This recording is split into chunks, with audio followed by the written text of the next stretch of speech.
Welcome back, folks, to the last installment to my spooky paintings gallery. Here we got a portrait that has put a lot of effort into it. You could tell by the way it was painted that this was something that wasn't just lazily put together. However, when you look at the final product, you really gotta ask yourself, what was the point?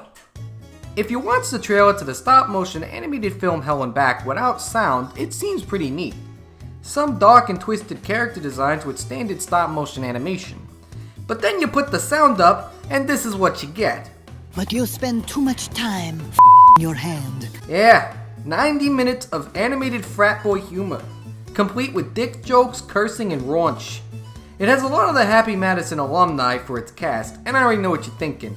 This is gonna be like the other animated movie produced by Happy Madison, 8 Crazy Nights. Truth be told, you'd have to try really hard to get down to that level, but hopefully this movie doesn't try to go down that far.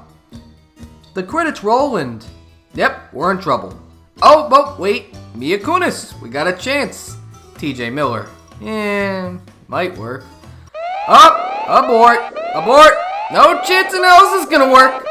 Nick Swardson is one of those comedians who you know can be funny, but somehow his film roles don't reflect that. I still remember to this day when I saw one of his early routines on Comedy Central. To this day, I still find this messed up joke funny. What else? I have a cat, which is cool. Sucks right now, my cat's sick, he has diarrhea. I had to take him to the vet, and the vet's like, well, what have you been feeding him? And I was like, diarrhea. Yeah, I get it, I got a sick sense of humor. The same can be said for Rob Riggle, when you know you have to respect him since this is the former Marine we're talking about. Look, Rob, I love my troops, but the Lorax. In our film, Nick Swardson and his friend, the meh emoji, are carnies who work for a seaside attraction that attracts more STDs than actual patrons.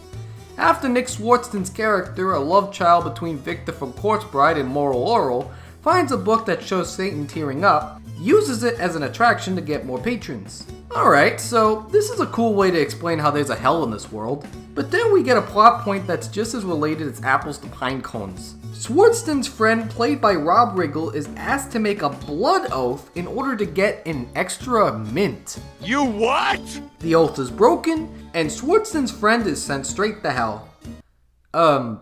What is this? Why are they making blood oaths? I get it, they're using a book that seems to be possessed. But over a mint? Does asking for a mint really require you to bleed for truth? Is this the movie's way of trying a tired trope when we have to see our heroes make a blood oath to Satan? It's little things like this that make the movie fall apart. There's no consistency between visual gags being important to the plot or not. And even if it doesn't tie into the plot, it needs to be funny or memorable. In Hell, there's a running gag where a demon plays petty tricks on the damned souls, like messing up a dinner order or having a broken elevator.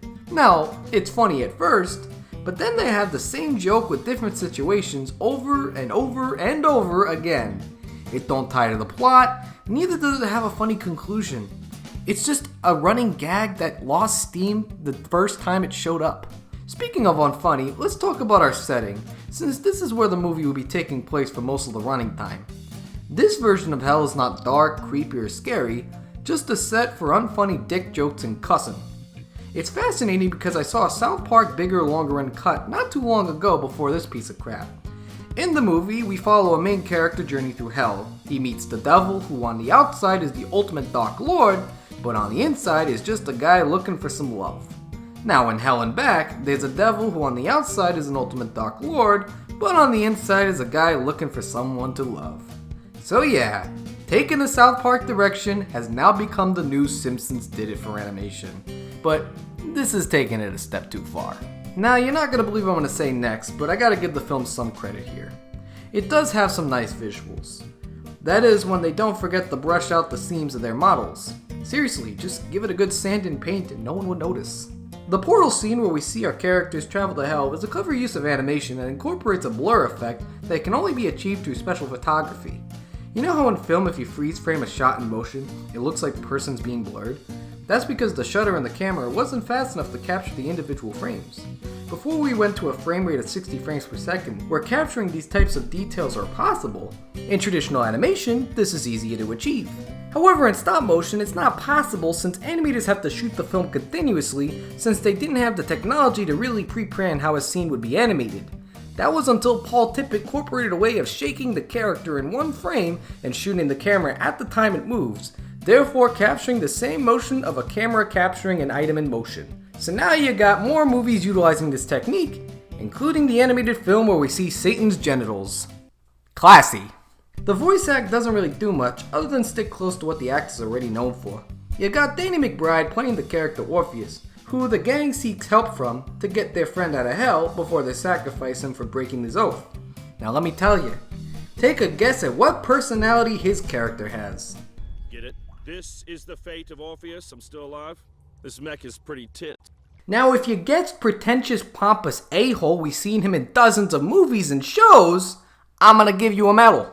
Though I'd be annoyed to give you the medal because that's pretty much every role we've seen Danny McBride play.